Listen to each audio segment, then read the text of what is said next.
Okay, welcome to a rather unusual tape. We've pretty much finished up with the contact notes now, if you're doing these in order at any rate.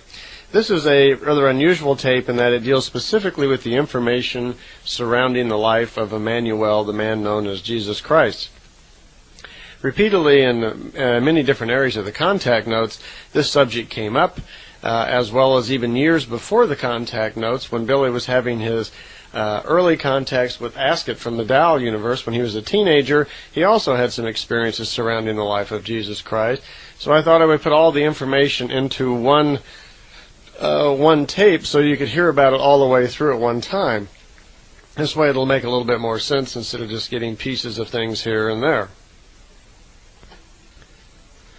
I'd like just for a moment to kind of challenge your imagination here. And I'd like for you to pretend just for a moment that you're living on a different planet. Let's say on your planet, it's very normal, the society that you were born into, that you're very highly evolved. And in your schools, you have exact knowledge of how the universe was created, how life is procreated, the purpose and meaning of life. You have space travel, you visit other worlds, you're telepathic.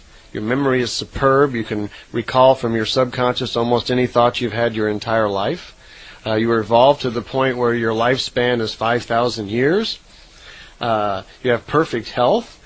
You live in perfect harmony with all the people on your planet. Sounds like a pretty good place, huh?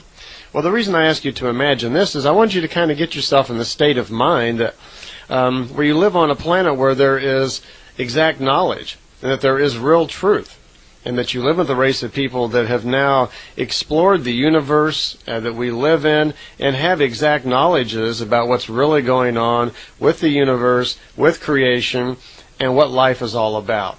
And this, of course, leads to harmony among people because there's no arguing and so forth among one another because the truths are all really known. You've evolved to that point. Now let's say you go to a school on that planet and you decide to take up planetary engineering.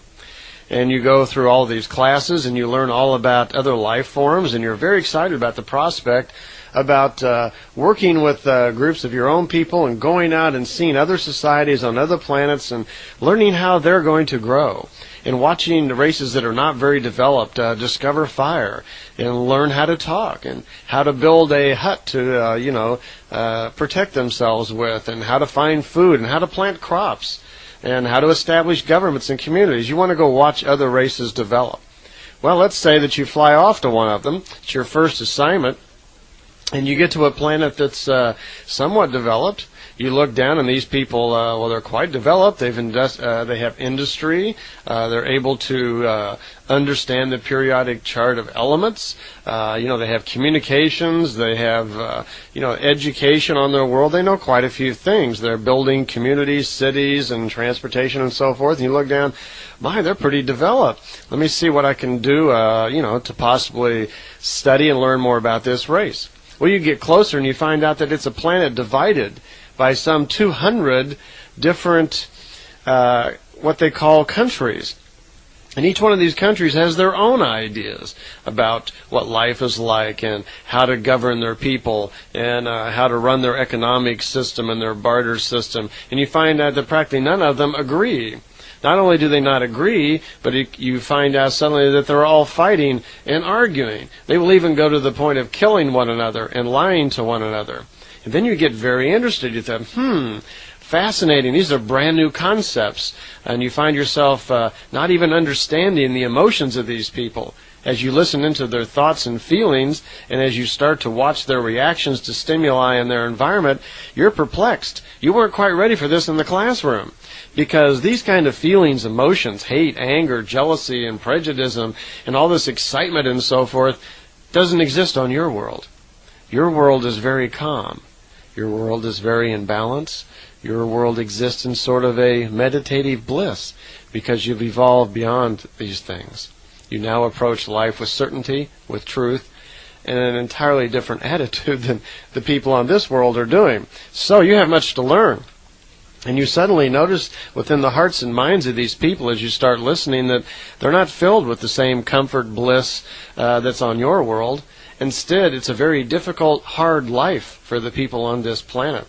They're having a very difficult time getting along.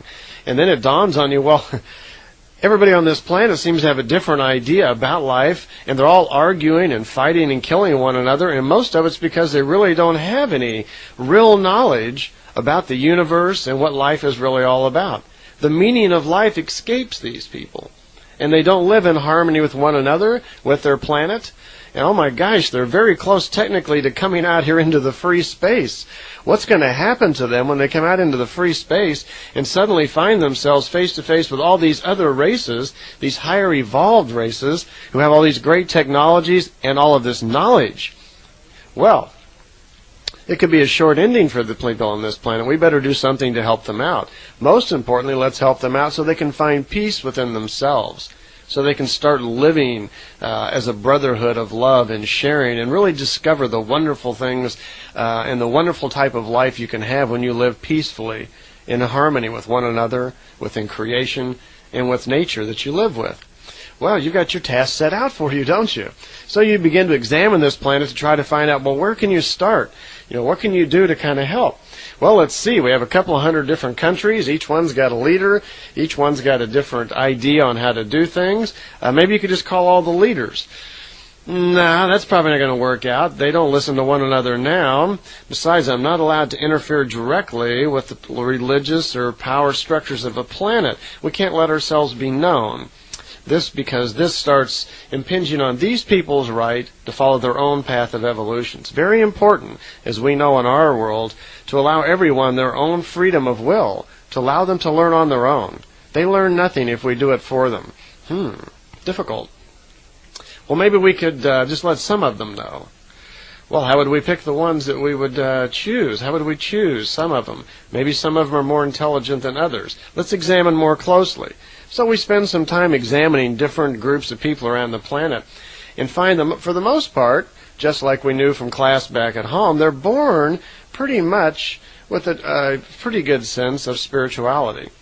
It's when they come into the world, they're bombarded by all these unusual ideas, prejudices, and belief structures and so forth that really throw them off track and prevent them from really living in harmony with one another. Okay, we can't take too large of a group. Well, let's see. Maybe we could just leave some information for them. How would we do that? We could leave it in a book, or maybe we could just take over their communication system and broadcast all this information to them in their sleep or something.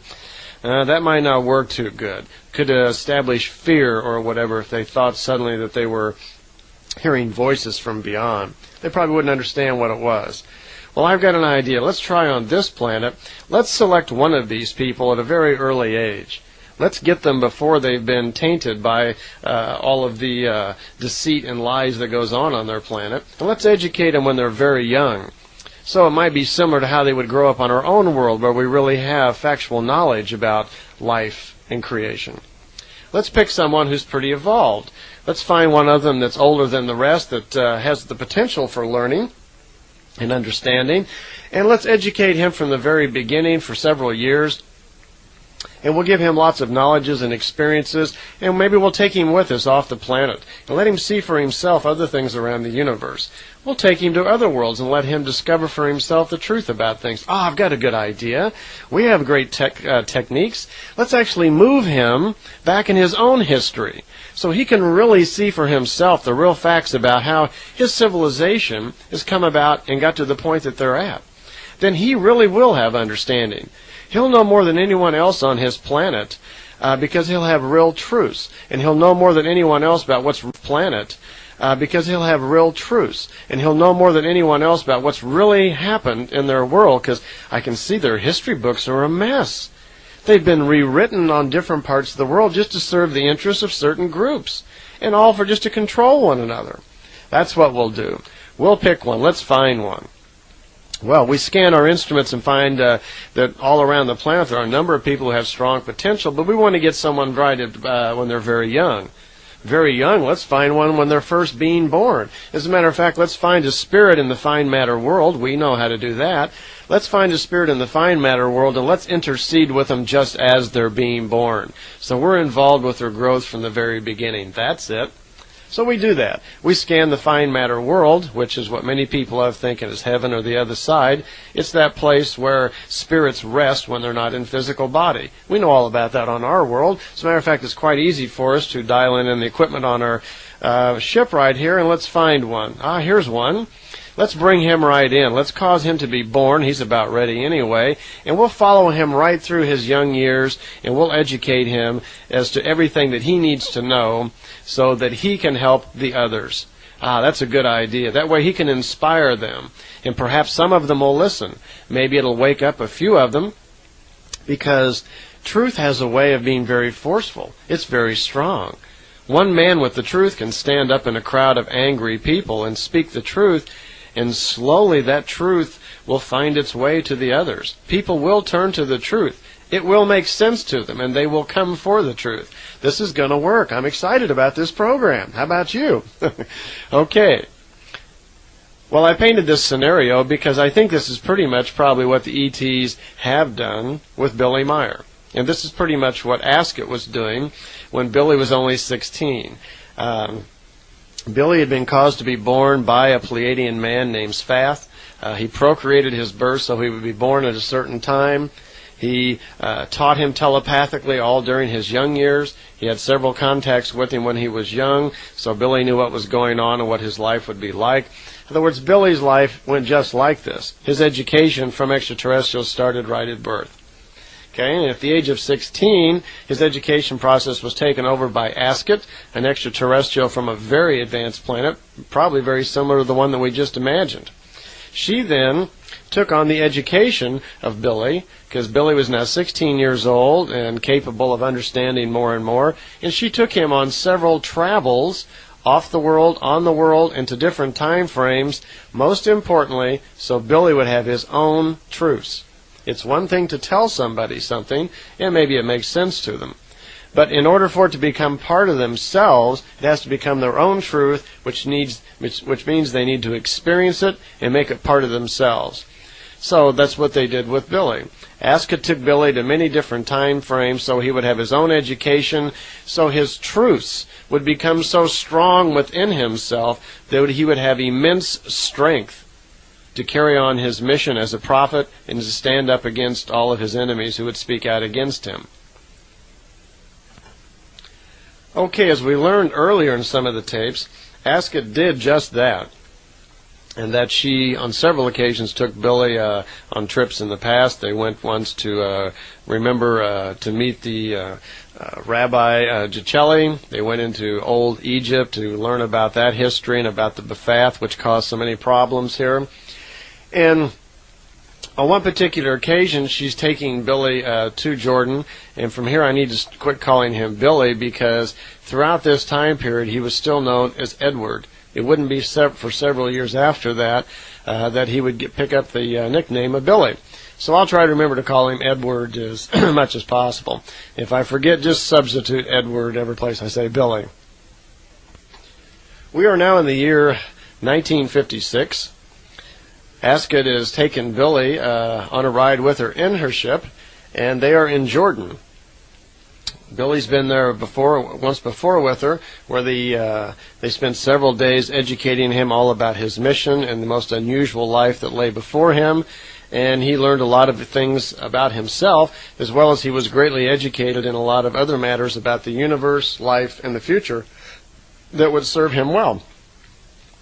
Interestingly enough, when they were in Jordan and they were walking, they came across a rather unusual individual named Jitchi. Now, Jitchi was a traveler, kind of a guy on the road, and Jitchi was about 59 years old. He was a Russian, and he had left Russia and taken off on his own and was just traveling with his pots and pans and experiencing the world and carrying his Bible with him. He was a Bible-carrying, God-fearing man. Well, they had a couple of conversations with Jitchi and told him that they'd probably see Jitchi again, which, to their surprise, they actually did. They returned 2 days later to Jordan and to continue their contacts, because what they're going to do, Ascot has brought Billy, at the age of 19 now, to Jordan in the current time period of 1956, because they're going to return back to the year 32 in that same location. And for some reason, she brought him to Jordan, and they're talking there and discussing about his future life and his past life and so forth. And Jitsi comes and surprises them at the ship. They weren't expecting to see Jitsi at that point, but there he was. So Jitsi comes along with them, and I should give you a little background. We went over this on another tape, so I'll run through it kind of quickly. Jitsi was a very religious type of person and had a lot of trouble understanding that this lady Ascot could be from another world and was not an angel sent by God. So after they got over that hump, it was decided that it might be a good idea for Jitsi to come along, and he was extended the opportunity to come with them if he chose to do so. And there were some discussions, of course. Jitsi told them that he was God-fearing and believed in the Bible and all of this, and they had to have a few conversations with Jitsi before they left to explain that, one, Ascot was not an angel. She did not come behalf on any God, and she was not here to change the world or anything, and that Edward was undergoing, you might say, history lessons, and that the purpose of this mission was to educate him, and that Edward had already put out much effort over his short lifetime so far to educate himself very well in matters of spirit and so forth, so he would be ready for this particular journey that he was getting ready to take. Well, as I mentioned on the other tape, Jitsi goes with him. They do make a few other time jumps through history and kind of get up to speed, so to speak, so they'd be ready for this one. It's no secret that probably nothing has had more impact on our society on this planet the last 2,000 years than Christianity, i.e. the story of Jesus Christ. And no matter where you go on the planet, you can get yourself into a darn good discussion with anyone when you bring up the subject of religion. Because depending on where you were born and how you were raised, people from all different parts of the world all have a little different viewpoint. The majority of the world does not believe in Christianity. Just simple numbers. Most of the people are either Islamic or Buddhist. Not that many of them are Christian. Now, we live here in America where predominantly this is a Christian society. When you're born into this world, that's what you are told is true. There's no reason for us not to believe it. This is what our parents and everyone tells us, but there really is no proofs provided, and we are not an open-minded society, at least we haven't been too much in the past, that allows you the freedom to actually learn about all the other religions. One of the problems is our education system. This country was founded on the principle of religious freedom. We do have freedom of speech, and fortunately in this country you can go seek out this knowledge. But you don't have too many options when you're a little kid. You're just taken by the hand and taken to whatever church or synagogue or center that your parents belong to. And for most of us grow up, at least for most of our younger years, we grow up just believing what our parents have told us because we don't get a chance to get educated in anything else. Well, here we have a chance. Billy's been, his educational life has been more controlled by higher beings, so he's on a little different path of learning. But Jitsi, his life has gone pretty much the way the rest of us have. Myself, I grew up in a religious family. My mother was a director of an Episcopal church and is very active in it. I have a brother who's a minister and another brother who graduated from Oral Roberts. So there are a few Bibles laying around my house. And myself, well, I was an acolyte and I grew up through the church, and there was a time I probably had the entire communion book memorized. So I have a little background in that myself. Jitsi was probably similar to that and was having a very difficult time now understanding what's going on and that how history could have got changed and altered so much. You can imagine what might happen to someone's mind when suddenly they find out most of the things that they know and they've been told are a little different. They're different and they've been changed on purpose. So that one might irritate you to find out that you've been misled, that things have been misrepresented all of your life and you were educated wrong. Well, they take off for the year 32. They get into Ascot's ship. Ascot, they're in Jordan now in 1956. The ship just pulls away from Earth, and as Edward described it, they pulled off the planet. You could see the planet very small down below. Ascot does something with the instrumentation, and they immediately kind of race right back into the planet and land pretty much in the same place that they were, except it's no longer the year 1956, it's the year 32. Now, I know the calendars are off, and when we talk of the year 32 here, we're talking about the age of Emmanuel, or Jesus Christ. From now on, we're going to call him Emmanuel because that was his real name. In the old language, it was spelled Jmmanuel. Not so with an I or an E, but with a J. So we'll refer to him from now on as Emmanuel. Okay? They are now in what we're going to call the year 32, and it's just a few days before the crucifixion. They arrive there, and they get outside of the ship, and the first thing that Edward notices, he's looking around to see how much different everything looked, because they landed right back in the same spot. They're just a couple thousand years earlier. Well, he notices that the vegetation's quite a bit different. Trees are different. Some of the hills, the slopes and angles on them are a little bit different. But for the most part, he's able to recognize the landscape, and he can tell right away that he's at the same spot that they just left. Jitchi right away jumps out of the ship and grabs his pots and pans and his bag and everything with him and his Bible, because he's having a very difficult time understanding all this. It's quite a shock to your system to be 59 years old and to have all of your well-placed logic suddenly being shattered. Well, Ascot explains that they're going to have to change their clothes because they're going to be here for 4 days, and they're going to do some traveling on foot, and they're going to go to different places, and they're going to mingle among the locals, and it's going to be necessary for them to wear these language translators around their belt. And she has some robes for them, which look like the typical robes of the time. Clothes were quite simple then. People didn't have haircuts too much, and they just, in most cases, just wore some sort of robe. And they had that as well. She had, and it isn't explained why, but she also asked them to take off their earthly clothes and put on the clothes that she brought for them from her planet. And these were silvery kind of looking suits of some sort of soft material. They had to put these on, and then they put the robes over top of that. And Edward was quite concerned. He was almost chuckling. Gee, I hope nobody pulls his robe off of me and sees me glowing like this silver thing here. So it isn't explained why they need to wear that, but it might have something to do as far as protection, but they don't really go into that. They have language translators so they can understand the language of the day, which I believe was Aramaic. That's what the old... I don't know if Aramaic was something they wrote or spoke. I'm not sure about that. So they proceed, and they leave the ship. Ascot explains that they're going to be on the road now for 4 days, and they take off on the road. Well, Jitchi still is mumbling as they go down the road. He's got his Bible with him, and he's getting very nervous because he already knows what's lying ahead. That actually they're going to speak to Emmanuel.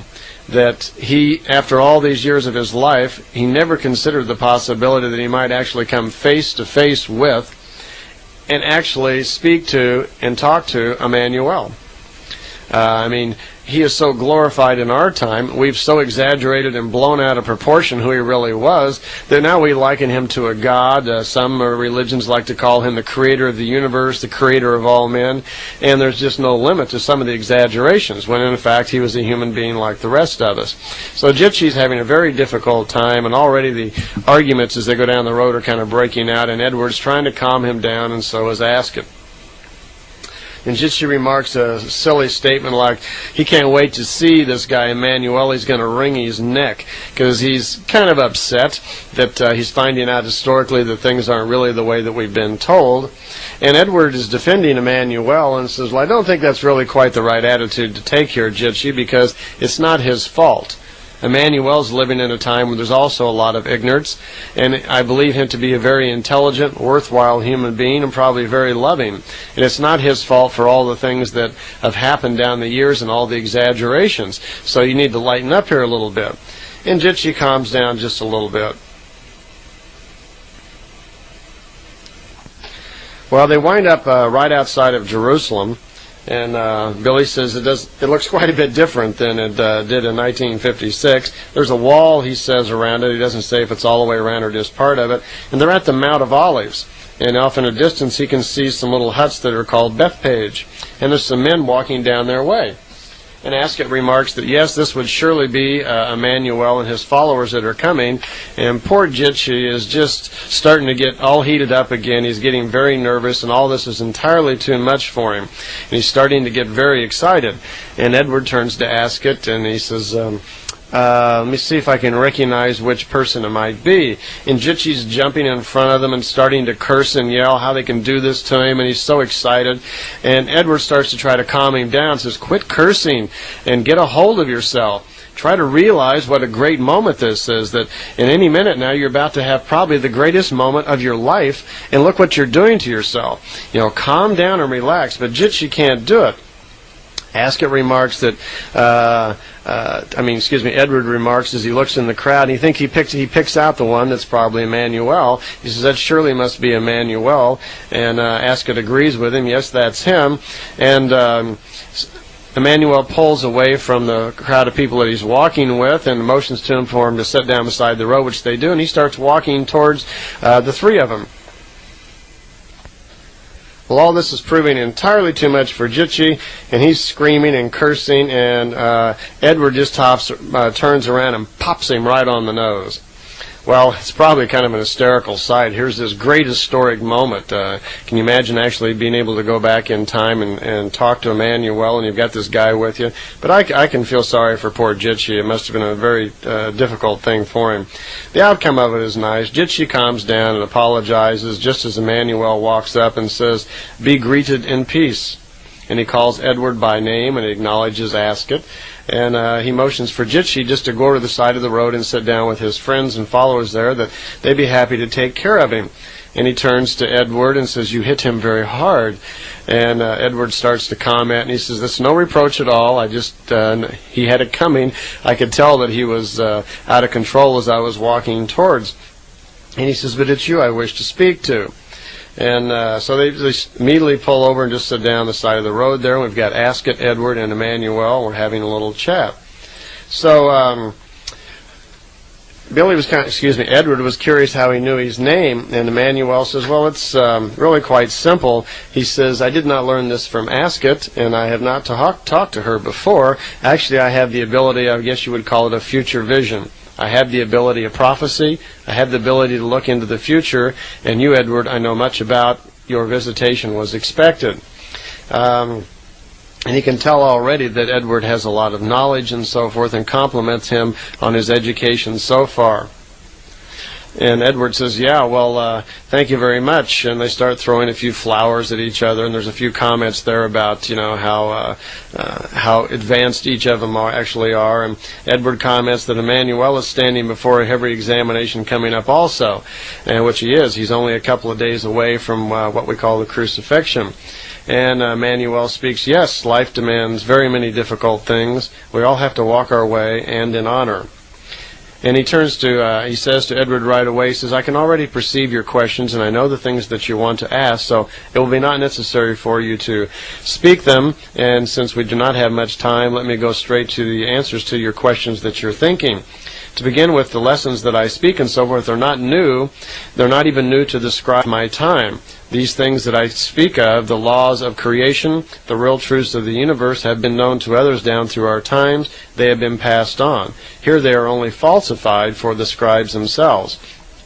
They would wrongly place God above creation and pretend that it is their own God who is the creator of all things. This is simply not true. For myself, I've been educated and know that God being a human being just like all others, but that the great God, is truly a king of wisdom. Creation is not a human form, but a creational spiritual energy which creates all things in the universe, including the different gods. He says it's very difficult to speak the truth here in these times because it's very difficult for people to face the truth. As before me, there's been very little truth spoken on my world. Most people just don't want to hear it. There are so many different viewpoints on this planet right now, it's very difficult for Emmanuel. He says, in the future, the world is heading for very much misery because of all the lies of the scribes, and I'm very well of all of the problems in the next 2,000 years that will be caused by the religions. They will stop at nothing. Murder, deceit, fear, intimidation, whatever they need to do to control the masses of the people. Emmanuel goes on to say, I know the truth, and I'm well aware that the truth brings with it great wisdom and force of spirit. As well, I will be able to fulfill his mission. He says, the truth is far more important than any pain that might be temporarily passing through the body. It's possible to torture someone, even destroy them, but the truth will live on. It is impossible to actually kill the truth. He says, I also know that even though I am a human being, it will be said that I am equal to the creation, that after my time is gone, that those will write about me and make all sorts of claims and exaggerations about me. As a human being, though, I will also suffer the fate of the bodily death, and it says in 83 years in Billy's notes. Now, 83, if you add that on, he's supposed to be about 32, that would be up to about 115. So, and it does mention in the notes in certain places that it is believed he did live to be about 110 to 115 years old. He says, my body will be very old, but my spirit will be unbroken. The coming events that are about to happen will make me a martyr. There will be a lot of bodily pains, but they will scatter like the winds by the force of my spirit. This is the way it must be, so I can fulfill my mission and continue on to India. Edward also notices as he's speaking, and he comments, he says, excuse me for interrupting, but I notice that you seem not just a little weary, but you seem to have a little grief, and I pull these feelings from you. And Emmanuel's a little surprised. He says, yes, I do. I grieve for this world with all of its problems, and I grieve for these people who have so little understanding and live such difficult lives and so forth. And he goes on a little bit about how the world affects him and how he is so sensitive to the sorrows of man. And then he remembers that Edward's 2,000 years of advance of these other people that he's used to talking to. He's not used to discussing these type of things with someone, you know, of this type of evolution. So he apologizes to Edward and says, yes, it's refreshing to speak to someone a little bit more evolved. So Emmanuel is also aware, and he seems to be able to almost read Edward's thoughts quite simply. He says, I'm aware of the things that you know and the teachings that have already been passed on to you. You also have very great knowledges. He says, the first words of the New Testament will be written down around 200 years past his death, or assumed death, on the cross. Now here gives us a clue to when Christianity was actually formed. Later on in the Talmud Emmanuel on the other side, we'll find out that it was really the year 189 when Christianity was actually formed. Edward wants to know if any of his teachings are being written down. He says, I'm well aware that you travel and you speak and you teach what you can, but are these things being written down anywhere so that they might be preserved for the future? Because the New Testament as it exists today, there are many errors in it, there are many exaggerations. Emmanuel comments that, well, my scribe and faithful friend Judas Iscariot writes down most of my important lessons, but try to remember that very few people read and write at this time. Judas can read and write. I myself can read and write, as it was necessary for me to learn during my own years of education when I was young. But he says, I really don't have too much time for it, and frankly, most people can't read it. Besides, I'm well aware of the problems that are coming up. Even in your time, people are not mature enough, and it's going to take more than 2 decades before the grain of truth will actually find some soil, he says. A scripture has been stolen from the bag of Judas Iscariot, he tells Edward, by the son of a Pharisee named Judah Iscariot, which is similar sounding. He's plotting to sell these writings of Judas Iscariot to the Pharisees for 70 silvers so that they can accuse him of blasphemy. They want to be able to say that even the followers of Emmanuel betray him and turn against him. How possibly could these lessons be true? He says, my friend Judas will be told that later there will be time to actually write down all of my lessons in correct manner, and these will be preserved for another time, sometime in the future. Well, Edward is surprised that Emmanuel already knows about Judah Iscariot and the misconception about his friend Judas Iscariot. And he says, yes, I'm well aware of this. And he says, it's not anything that I can really do about because it's happening right now as we speak. It is meant to be. And he comments to Edward, he says, your life will be much the same. It's going to be very difficult. And one of the things you must learn as a prophet of your time is to allow events of the future to happen the way they must happen. There is always the tendency to want to intervene and to change future events, but man has to walk his own path. Man has to learn his own lessons from his mistakes. And it's important that all prophets learn how to control themselves. This is why most prophets already know all of their own future in advance, so they can deal with it much better. He says, it will not be Judas Iscariot that actually is hung, and he's not my betrayer, but it will be the really Judah Ihariot who will hang himself by the tree in the potter's field. Edward had some questions about his own life and wanted to know if Emmanuel was really familiar with what may be happening to him, because Edward's only 19 at this point and is not known at all in the public and has not come forth really with any of this information about all of his extraterrestrial contacts or the things that he's been, open to and learned about. So Emmanuel says, oh yes, your future is known to me as well.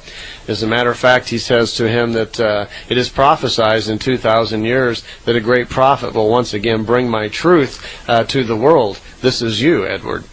And Edward is kind of shocked by this because there have been references to his life of difficulties and his great life and his mission as a prophet. And now that mission is taking on a much heavier meaning, as well he finds out that the prophecies of Emmanuel are also involving him. He says, in your time, people will also think you are crazy. They won't believe the things that you say you have done and the things that you talk about. You'll be accused of being a liar and worse. He says, but you have learned much of the truth, and this grows inside of you very strong, and this will give you the strength to stand up against your enemies. It will provide the strength, your personal knowledge of that you are right. This will give you the ability to speak the truth very strongly, very harshly, and bring the wisdom of creation to mankind. But this meeting that we're having right now, and he tells Edward, he says, in the future you will write down all about this, and this meeting will become public knowledge. You will tell people about this. They'll think it's fantastic. No one will actually believe you even then. So don't expect people to rush up to you and praise you for what you've done. You'll be regarded as a maniac. It says, your worst enemies are going to be the cult religions of your time. In my time, they're very dangerous. Your time is quite a bit different. He says, because they're very organized and they're very powerful. And even though the writings that Judas Iscariot will write down, those writings will find their way into your time. And the words of truth, as you bring them out into society, says they are not, of course, going to be favorably met. That the religions then, for almost 2,000 years, have been having their own way with their own truth, and they're used to the control and power, of course, that that brings them. So there's going to be great difficulty on Edward's part when he brings his truth forward. Emmanuel also comments to Edward that he can expect many attempts on his life. Edward hadn't thought too much about this, but Emmanuel's informing him that the life of a prophet can be very dangerous, that many people and organizations will stop at nothing to keep the truth from coming to mankind, including murder. You have only to think with the Inquisitions brought on by the Pope and the Holy Chairs. Over 9 million people in Europe were killed simply because they disagreed with the church. Those are 9 million people that are recorded. Many people think that could be as high as 18 million. It might be as twice as many people. But here we know historically, factually, that the church put to death millions of people just because they disagreed with them.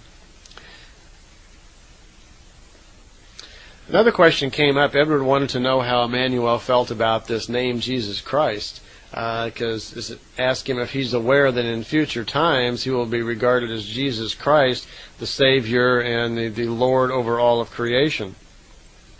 Emmanuel comments that as of this time, as we are speaking, this is the first time I've heard that name mentioned. Until this time, I've never been called that, nor have I heard that.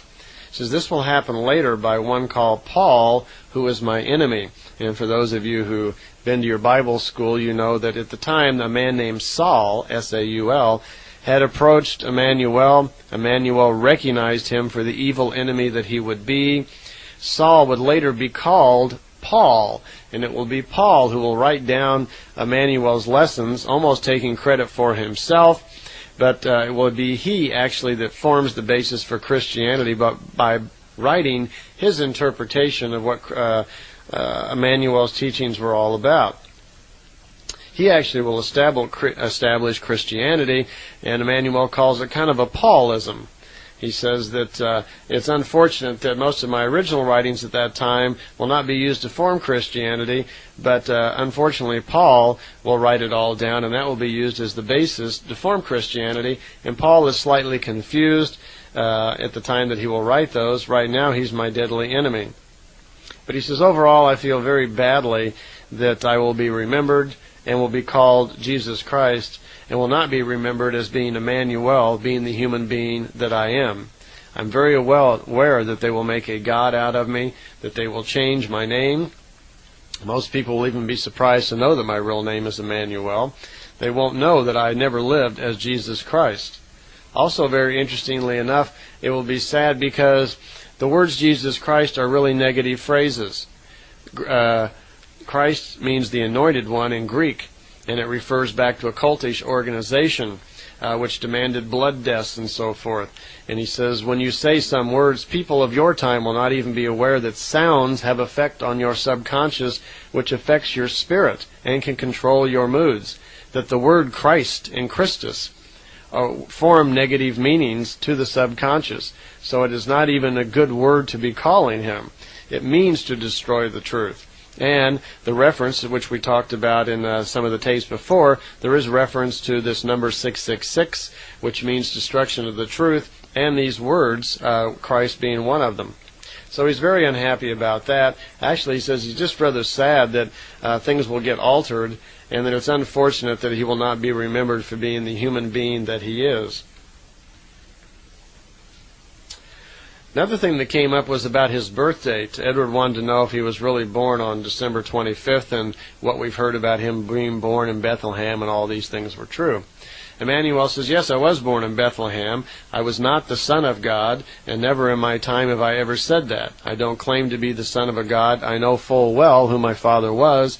He was one of the celestial sons known as Gabriel, and he was a physical man. My birth date was not December 25th, but February 3rd. He says there have been mistakes in history. Apparently when we went on the Gregorian calendar, we slipped like 35 days or something, and I think that's what he was making reference to. But his true birth date was actually February 3rd. So he's a Waterman guy.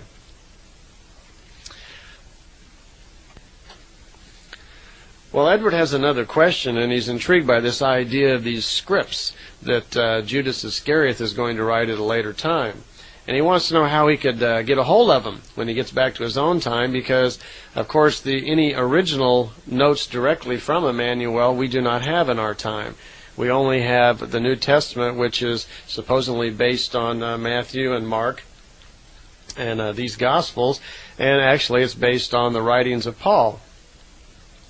Well, Emmanuel says, yes, later on my mission will continue on into India, and I will live in Srinagar, India, and towards the end of my life, Judas Iscariot will live to be 90 years old, and before the end of his life, he will write down all of my teachings and writings. And my son, I will have a son, my first son's name will be Joseph, and Joseph will take the writings of Judas as well the story of my life, and he will bury it somewhere so it will stand the test of time, and it will be found in your time, but this is not for you to do. As it turns out, it wasn't, because the scripts are written, the scrolls were written in Aramaic, which Billy wouldn't be able to translate anyway, and it was deemed, in the future, it was decided that someone else would be doing that.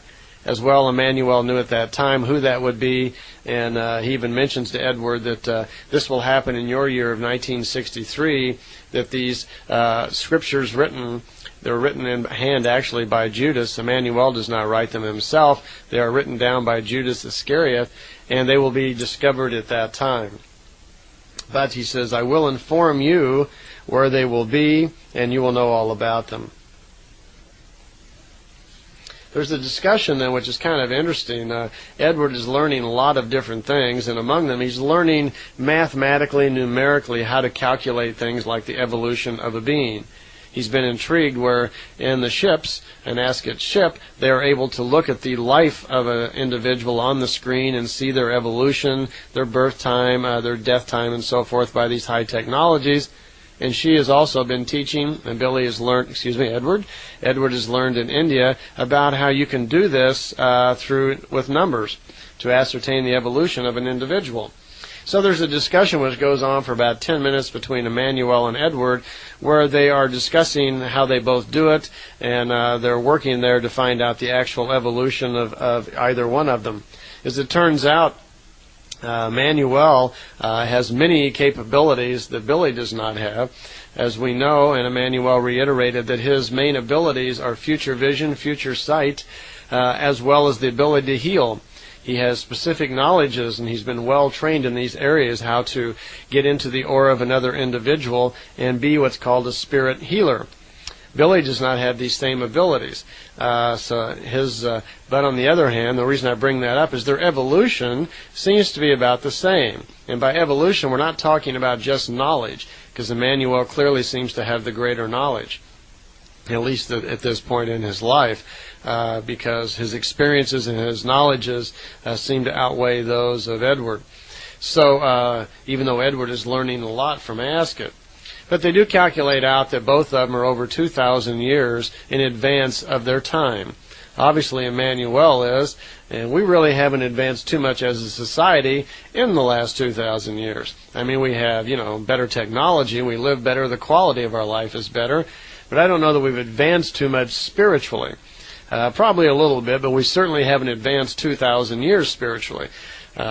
So I think it'd be really kind of a surprise to all of us if we could go back to those times and talk to the people back then and listen to the kind of stuff that's in their head. But you can do that here on our own world. If you go out and discuss at different places in the world the concepts of belief and religion and so forth and spirituality with people, you're going to be amazed at the ideas and attitudes that some people have. I have personally, I've visited many different areas of this planet, and it amazes me, some of the concepts and the stuff that is in people's head about how they conceive life. Well, I can see we're running out of tape, but not things to talk about, so I'll see you on the other side.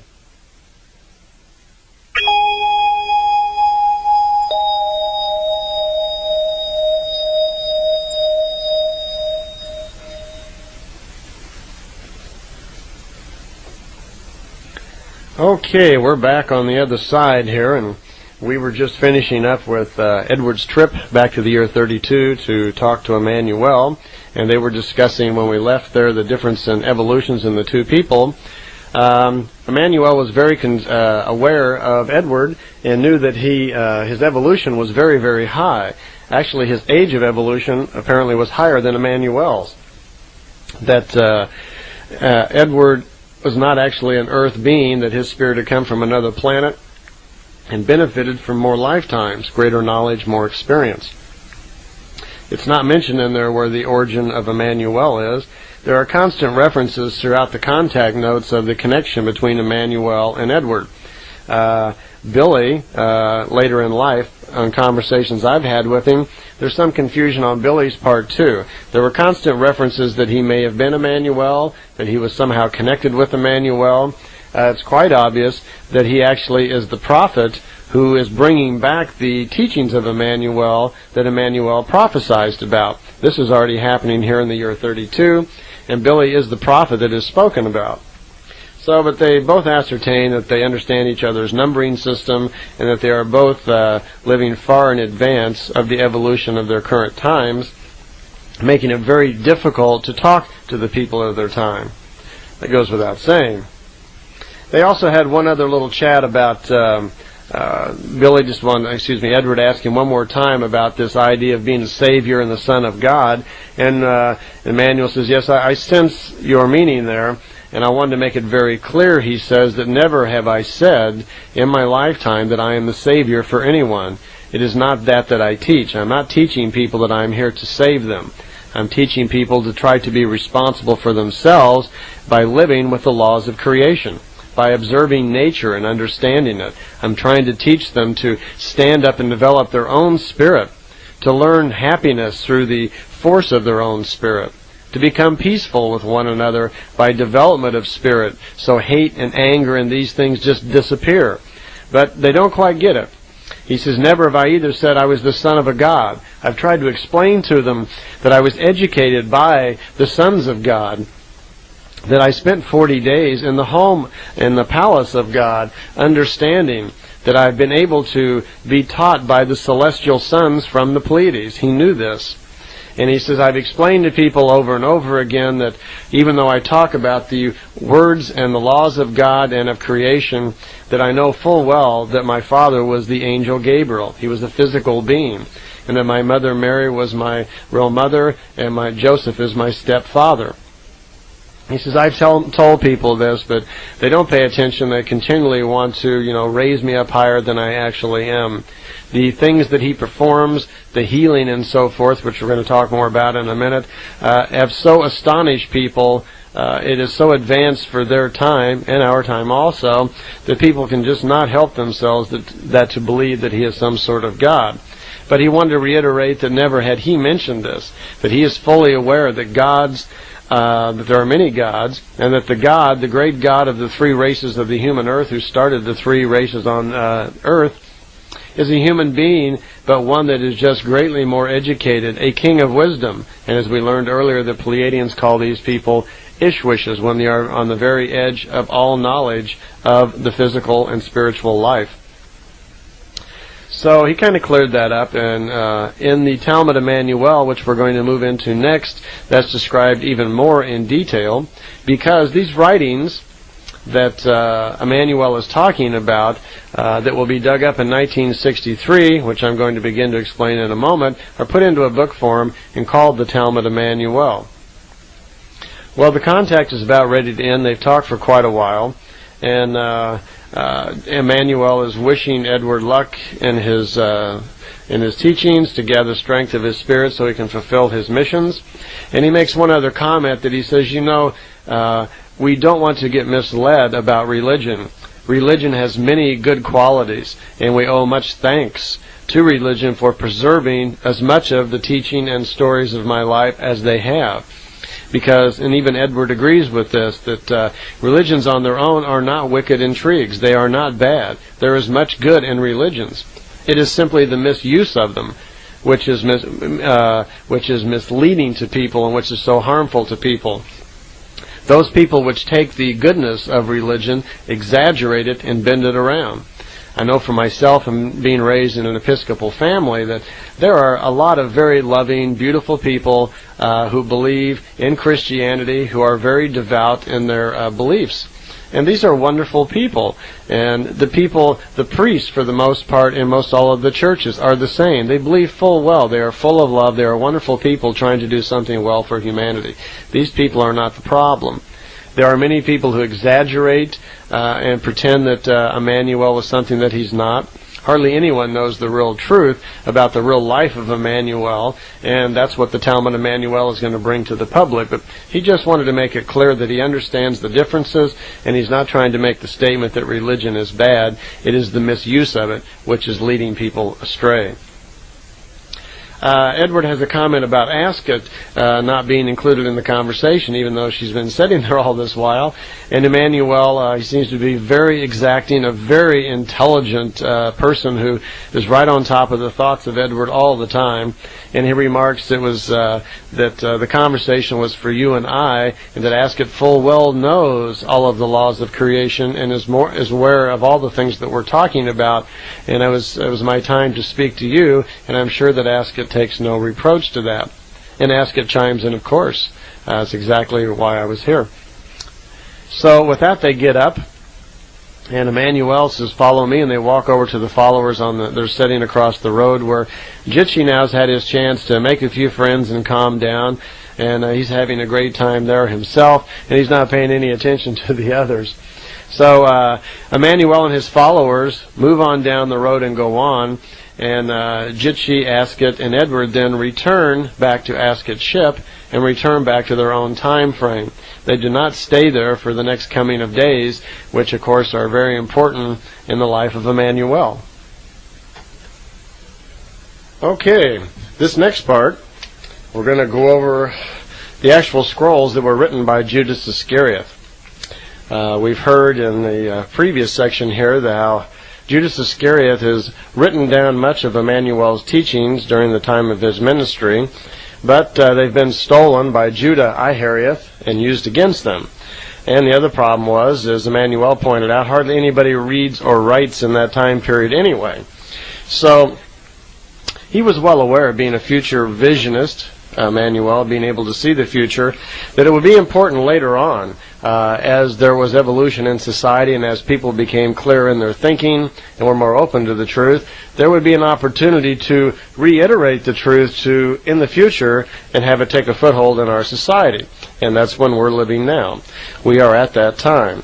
So, as we will read in the Talmud Emmanuel, the book that's going to be formed out of the scrolls that Judas Iscariot will write, what happens after the crucifixion is they will continue on. Emmanuel will eventually wind up in India, where he will live in Srinagar, which we're going to talk about.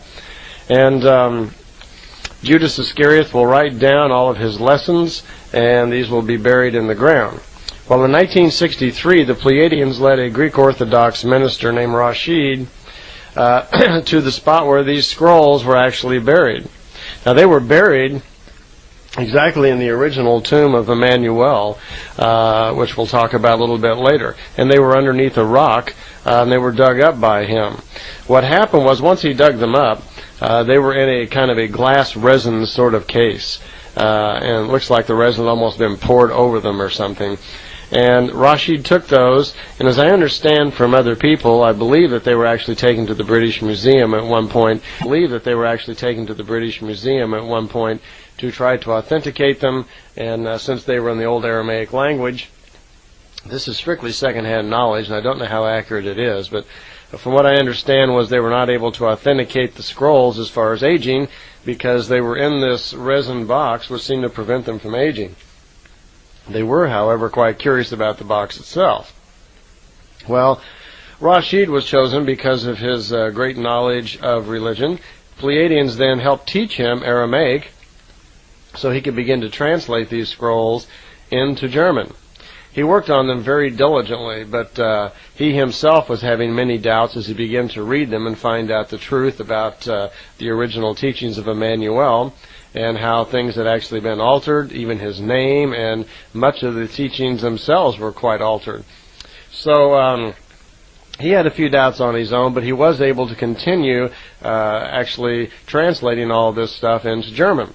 And he contacted Edward Meier and let him know that he was doing that. And Edward actually met him in India, and on 3 different occasions they went out to the grave site in India where Emmanuel was actually buried. Now, this is an unknown grave site. It's not where people commonly think it is. It's out on the edge of town somewhere in the mountains on the side of a hill. And both Rashid and Billy had been directed to there. Billy was most interested in going there because during his time when he was visiting Emmanuel in the year 32, he was, of course, very curious, like anybody would be, what was really going on here. If he was really in the year 32, was this really happening? Was it some sort of mind control thing, or what was really happening? And he was challenging his own consciousness as to how this could be possible. So he was told by Emmanuel that when he would move to India and live there, he knew where his gravesite would be, that he would leave something buried for Billy, so that later on in his own time he could go there and dig it up and he'd know that he was not absolutely crazy. So Billy did go to the gravesite on 3 different occasions and dug deep down into the sand and so forth where the gravesite was, and found what he was looking for, which turned out to be some sort of foil object that we mentioned earlier, that at least let him know he wasn't crazy, and that had been left there by Emmanuel for him, like 1900 years before then. So these scrolls, which were not at that site in Srinagar, they were back in Jerusalem at the original site where Emmanuel was supposedly buried for his 3 days after the crucifixion. That's where the scrolls were at. They were placed there, which we'll go over again later, by Emmanuel's first son, who also was named Joseph. So the scrolls were dug up, they were translated, and they contained the teachings and story, the life story of Emmanuel, completely through his ministry, up through the crucifixion, and up till his time of death at 110 or something like, we don't know his exact age. He was over 110 years old. So it was the complete life story of Emmanuel. Well, what happened was, unfortunately, this minister was working on them. And as he was doing so, he began to get threatening letters and threatening calls from different extremist groups that heard that he had these scrolls and did not want them exposed to the public. So they took off, and he and his family went into hiding. They were hiding out in Baghdad. And when they were in Baghdad, they were approached by some Jewish extremists who threatened his life and were trying to get the scrolls, so he fled to a Lebanon refugee camp. And there, once again, he was attacked by Jewish extremists. They fled in the middle of the night. The Jewish extremists apparently broke into the house they were staying in, or this camp, whatever, and machine gunned the place and set it on fire. They got away, but unfortunately he lost some of the scrolls at that particular time. He escaped with his life, wrote Billy a letter, and had transmitted Billy some of the scrolls. Actually, all that he had left at that time was the first 36 chapters, of which apparently there was about 200 chapters altogether. So he, about 100 chapters. So he sent what he had, which is what we have today. Billy then got them translated in German, and there was a translation in English for us to read. So what we have are not the original writings of Emmanuel, but the original writings of Judas Iscariot, his scribe, talking all about the teachings of Emmanuel and his life story. Now, what's left of these scrolls is put into a book called the Talmud Emmanuel, and it deals with his life. As you'll see, I'm going to go over the book now for you and tell you what's in it. It will deal with his life up through the crucifixion and beyond as he moves into Damascus and then into India. Also, at the beginning of the book, there's a little forward there, an explanation by Billy all about the book and how it came about and the story of it, which is pretty much what I just got through explaining. And there's also a picture of what Emmanuel looked in there, how he looked. Now, it's not exactly a picture, it's a drawing. He at one point had asked Semyasi if she could draw a picture of Emmanuel so he could put it in this book. And she was a little concerned. She said, well, why don't you draw it yourself? You're quite handy, and you know what he looks like. And he says, well, I don't have the talent for the drawing. Besides, it'd be better if you did it. And so she agreed, and she drew a picture of what Emmanuel actually looked like. And that's in the very beginning of the book, so you get to see that. It's just a hand drawing done with, like with pen, so you can see. And as you can see from this picture, that he doesn't really look anything like, the usual pictures we see of a young, blonde, smiley, happy-looking face fellow. He doesn't look like that at all. Billy once told me that he's the same height I am, which is roughly about 5'11", and a half. And he weighed about 170 pounds, 175 pounds. He had a very heavy build, broad shoulders, heavy hands like a farmer. He was a Jewish boy with dark curly hair. So he doesn't, and this is what the picture looks like, the drawing that Semyasi did. So he doesn't look exactly like the images that we're usually seeing and so forth of him. Interesting to know, when you see this picture, your thoughts will probably reflect to the Shroud of Turin. They're sometimes called the Death Shroud or the Death Cloth. And this is supposed to be the cloth that Emmanuel was wrapped in after he was taken down from the crucifixion cross. And it's supposed to contain the likeness of Emmanuel, and there's been arguments for years over its authenticity. Billy says that the drawing in the book should prove to you that it's not, because it doesn't look anything like the image that we generally see from the Shroud of Turin. Billy says the Shroud of Turin is fake, it's not real. Okay, let's talk a little bit about what's in the Talmud Emmanuel. It's about 100 pages long, and much of it is pretty much the Bible stories that you've heard and aren't too much different, but the beginning of it is certainly different because it explains very well from Emmanuel's viewpoint who he was, who his father was, and how he got his knowledge. And this is quite a bit different than what you've been told in Bible school. So that's the main part I want to go over. I'll also tell you how you can get a copy of the book, because the book now is published in America. It's almost a secret, though. You'd have a lot of trouble finding it, but I'll tell you where you can get it, and I'll put the address down at the end for you here so you can order that book if you'd like.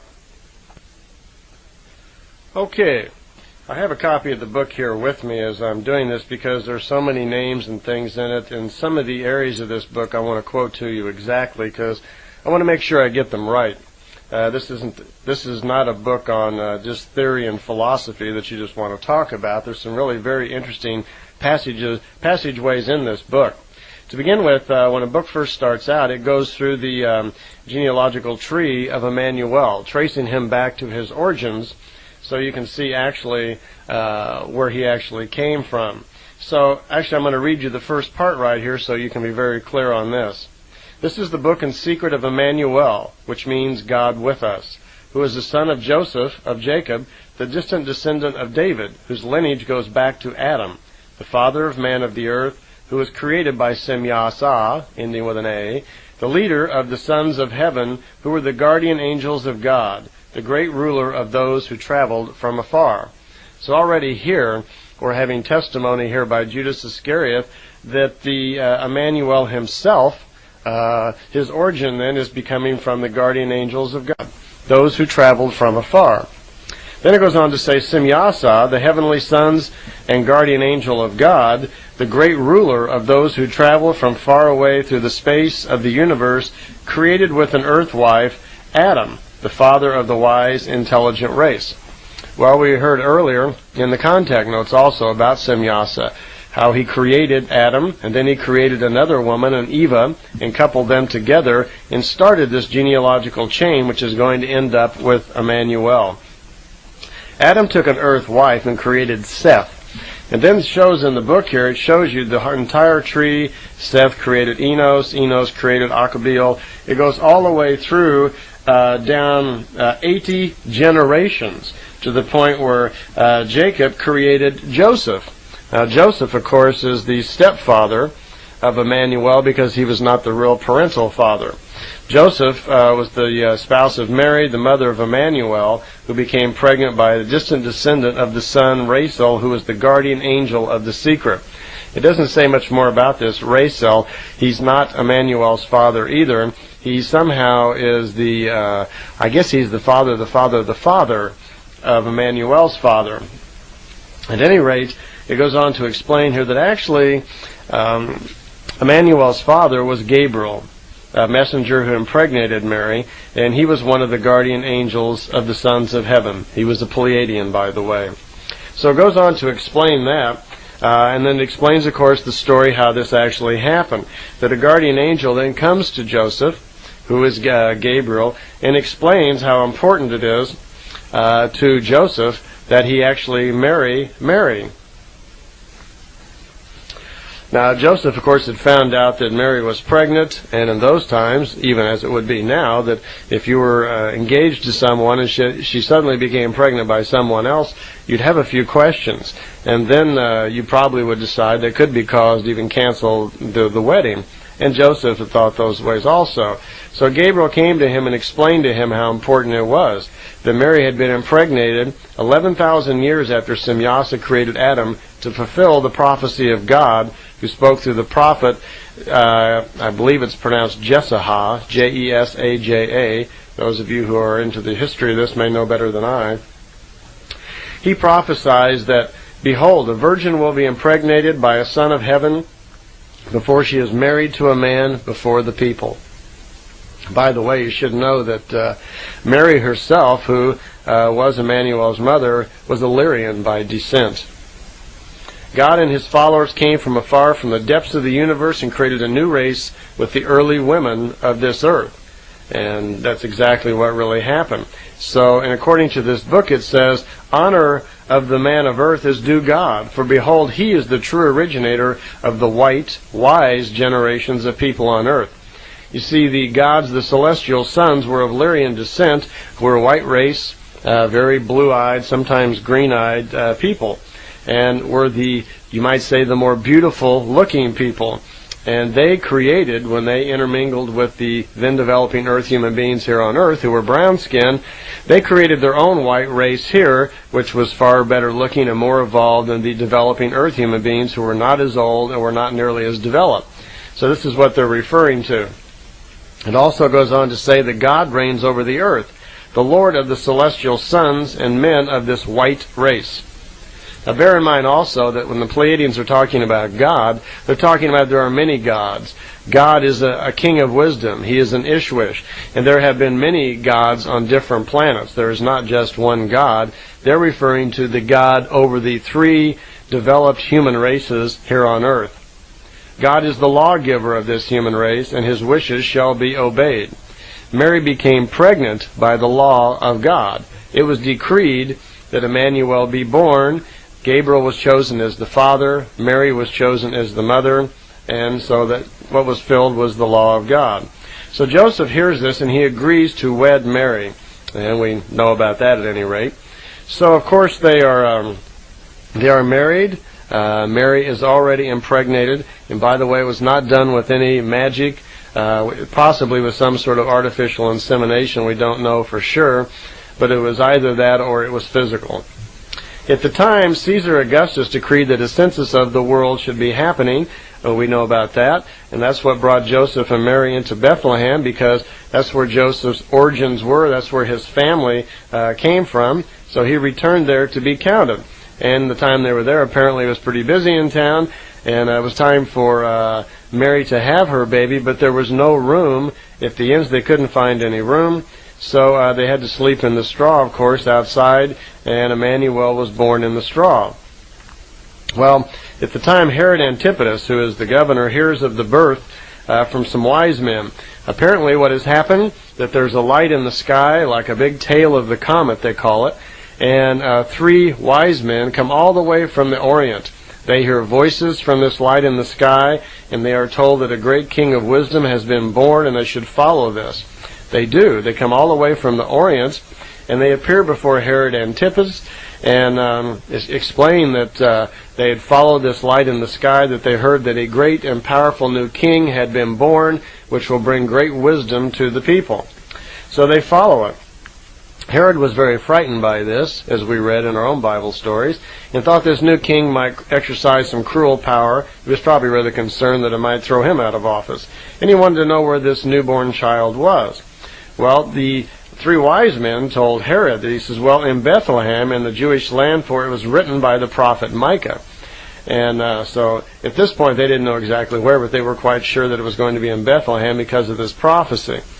Well, Herod asked the wise men to continue on, to go to Bethlehem and see this young child, and then let him know exactly where it was, because he wanted to follow up himself to adore this young child. Well, the three wise men then took off on their own, and again they followed the light in the sky that led them to Bethlehem, and where they found this new child, Emmanuel, born there with Mary. And of course, they brought their gifts, which we've all heard about, of gold, incense, and myrrh. Right after they had been there and given their gifts, again the light appeared in the sky, it says, and a voice from the sky told the three wise men not to return to Herod, as he had planned harm to the child. Well, the three wise men, that was enough for them. So instead of going back to Herod, they took a different path and went back to the Orient their own way, on a different way home. Gabriel then appeared to Joseph and told him to take the child and go to Egypt.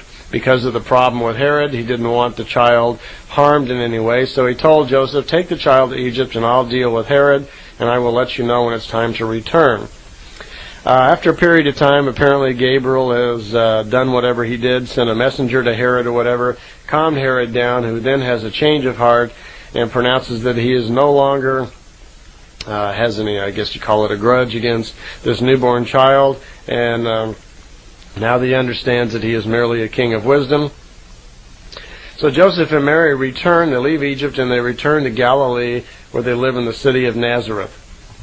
And this then fulfills the prophecy that says that the Nazarene shall be called Emmanuel, because now he lives back in the city of Nazareth.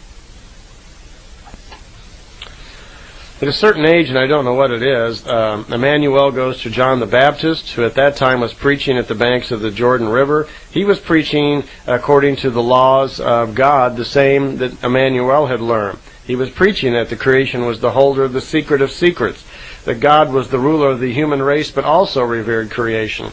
And people from Jerusalem and Judea all over came to be baptized by John. He again thrashed out at the Pharisees and called them vipers and so forth, and was speaking strongly for the teachings of God. Emmanuel came to him, and when he did, John was surprised and says, "Well, I need to be baptized by you, for you are of greater wisdom than I." Emmanuel says, "Let it happen now, for it is up to us to fulfill all justice, since we are both sons of the earth." So John baptized Emmanuel. Shortly right after that, as Emmanuel comes out of the river after he's been baptized, there's a bright light all overhead, and everyone falls to the ground. Out of this light there's a great voice that says, "This is my beloved Son, in whom I am well pleased. He will be the King of truth, which shall lift this human race to knowledge." Well, Emmanuel rises and is immediately lifted up into this metallic light and ascends up into the sky. Emmanuel was not seen then for 40 days or 40 nights. He was taken by these guardian angels to a place, it says, between the winds of the north and the west, to learn the secrets of wisdom. There he spent his days with the wise saints of God and the guardian angels. And let me just kind of refer to the old book here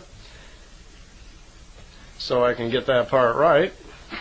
And I'll tell you a little bit about what's called the secret of Emmanuel, is what it says in the writings here. He goes to this place, which it sounds like would probably be over in the area where Florida was, where the great gods and the celestial angels actually lived. And there he learned the wisdom of God. He was met and introduced and educated by the guardian angels and the celestial sons. It says there he saw the forefathers, the saints of ancient times, who were the fathers of the human race, the celestial sons. And there he went north along the ends of the earth, where the metallic lights and fire vehicles fell out of the sky, with singing, covered with smoke and fire, and soared into the sky.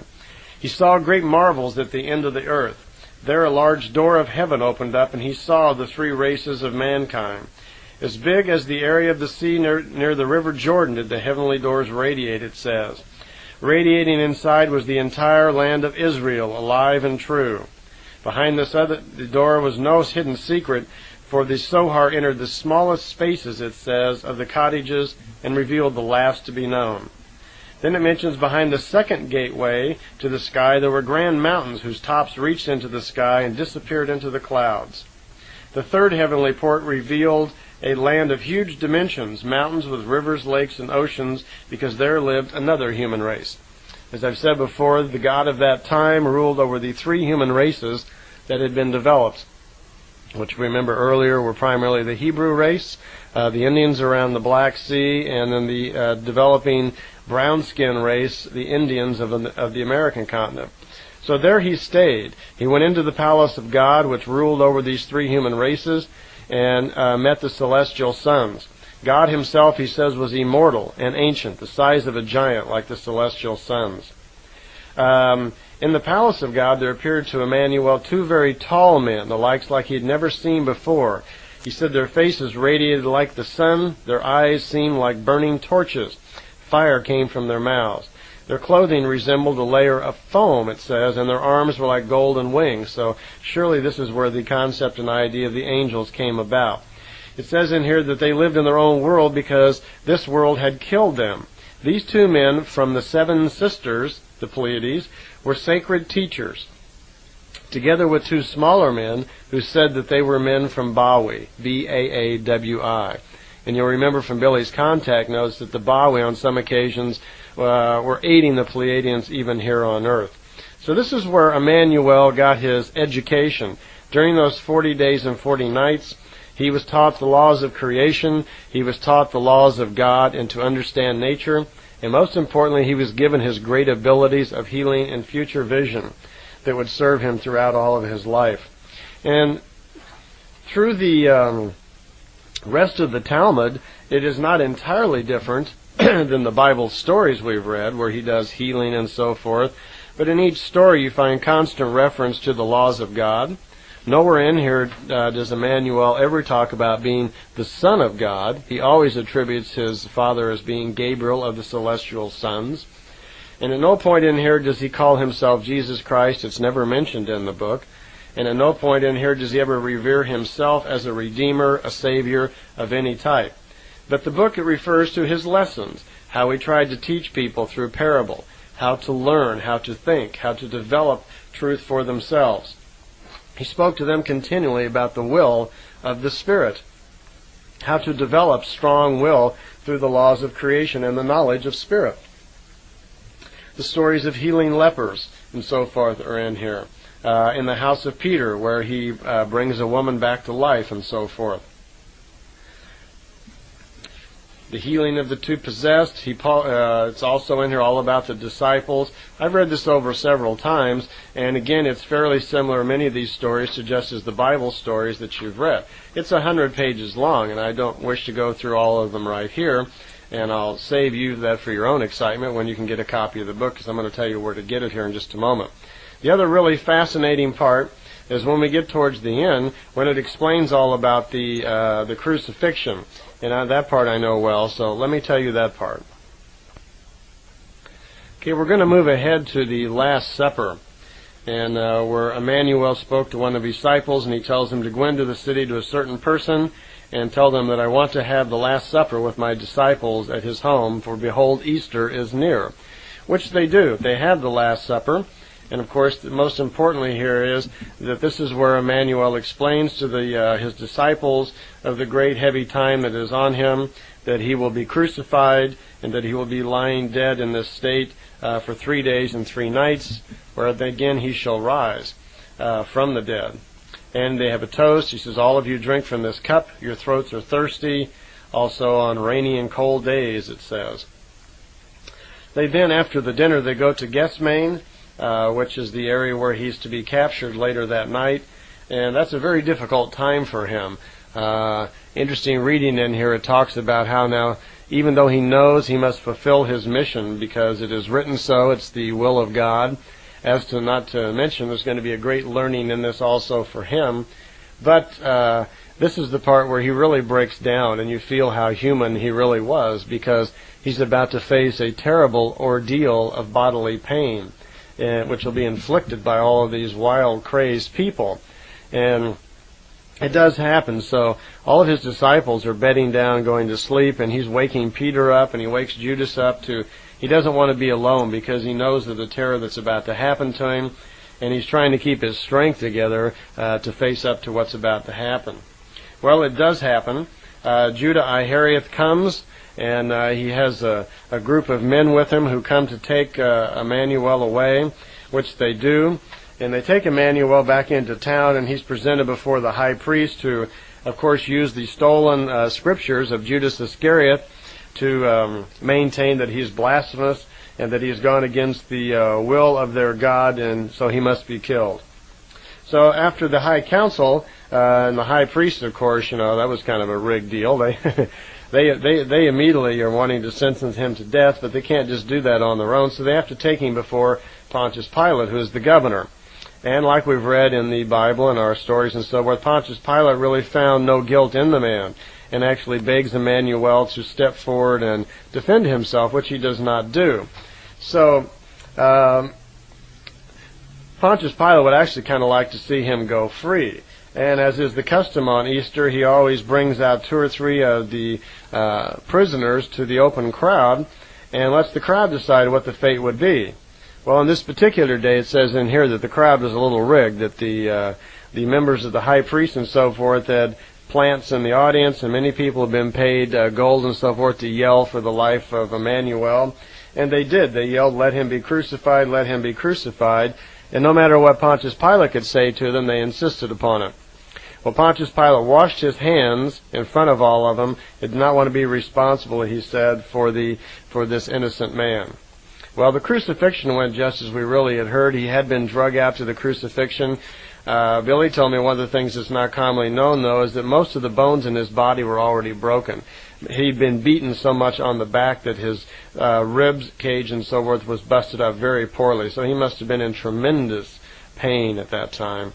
So he's put on the cross, and of course he's taunted and yelled at and so forth. If you're such a great king of wisdom, whatever, why can't you get yourself off the cross? There's a tremendous storm which lasts for about 3 hours while he's still on the cross. And after that time, it looks like he's just gone, he's almost dead. And it says in here that he's fallen into a coma. and Joseph of Arimathea, who is a follower of Emmanuel, is watching and recognizing that he has fallen into a coma. At that point, a soldier steps up, and it says here, puts a knife into his loins, not into his upper chest, where it's commonly thought, but he pierces his loins to see if Emmanuel was dead. And it says here that a blood mixture with some water came in it, which generally insinuates that a person is either half dead or dead altogether.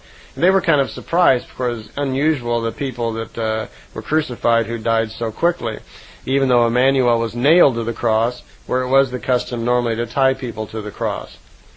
Okay.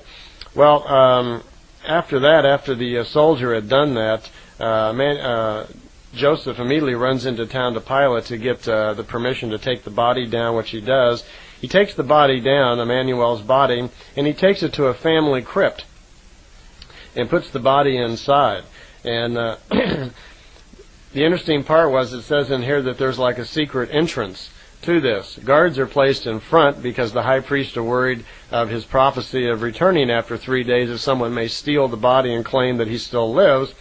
So they put guards out in front, and the guards and Mary Magdalene are out in front of this tomb, while Joseph and three friends of Emmanuel's from India have access to this tomb through a secret entrance somewhere in the back.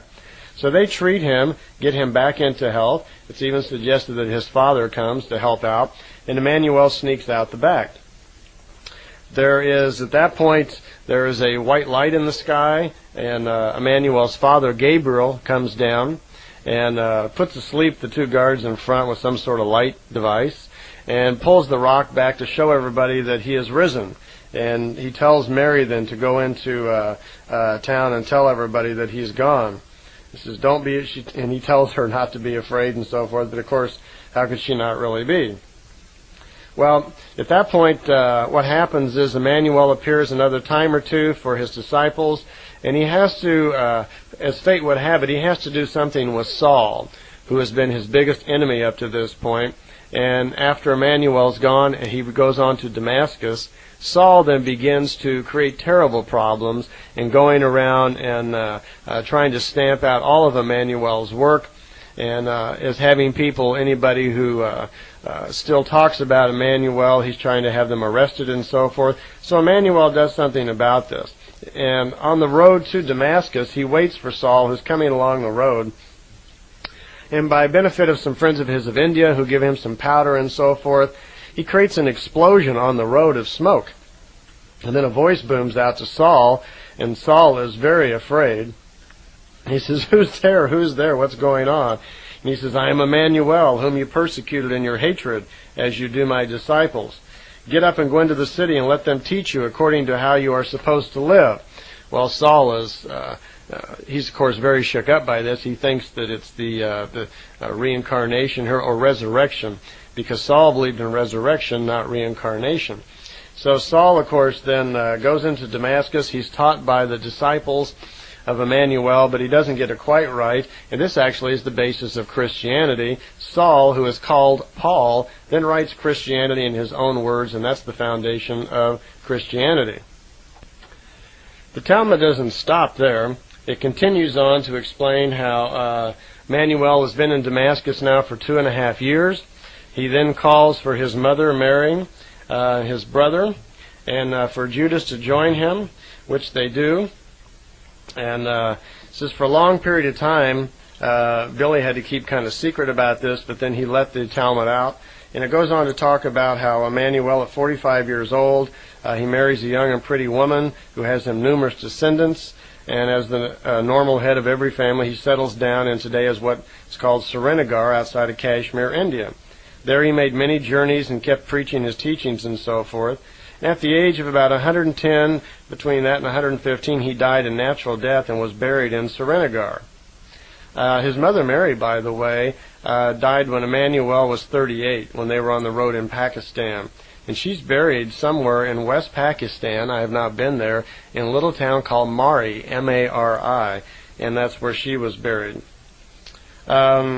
Judas Iscariot died at about 90 and was buried at a place not far from Srinagar. The firstborn son of Emmanuel, which he has several, is also called Joseph.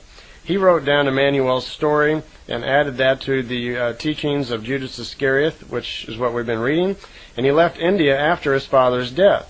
And after a 3-year journey, he returned to the land where his father had lived and died in Jerusalem, where his assumed death in Jerusalem was. And there he took the original scrolls he had from India and he hid them in that tomb where Emmanuel had originally lain.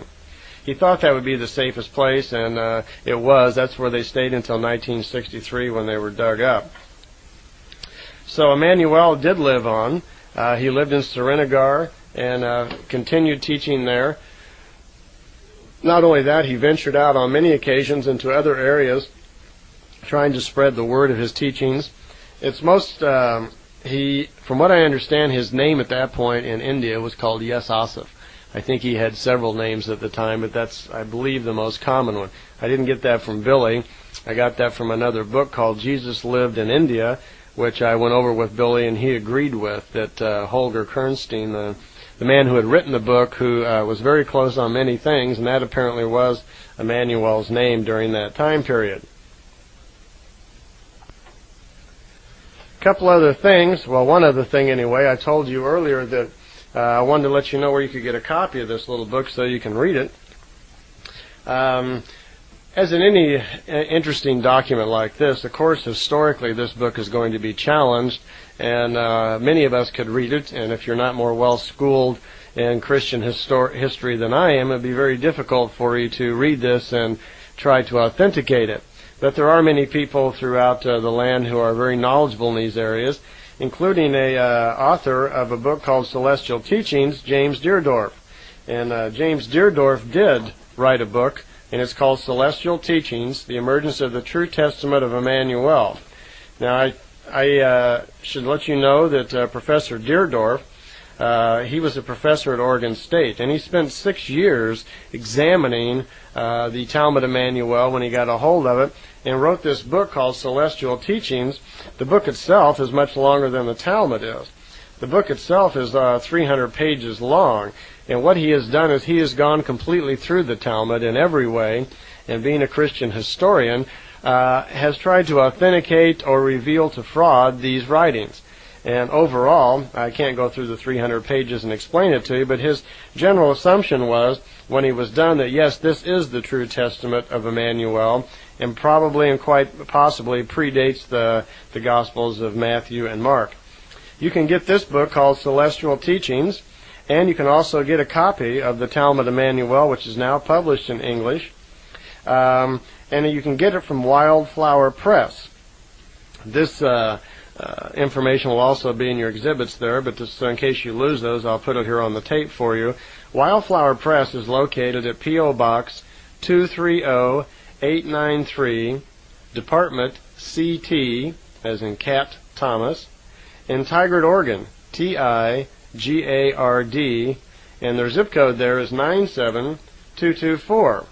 Now, at the time that we're making this tape, in 92 anyway, see if we have some prices here. Okay, Celestial Teachings is $17.95. The Talmud Emmanuel is $15.95, it says here.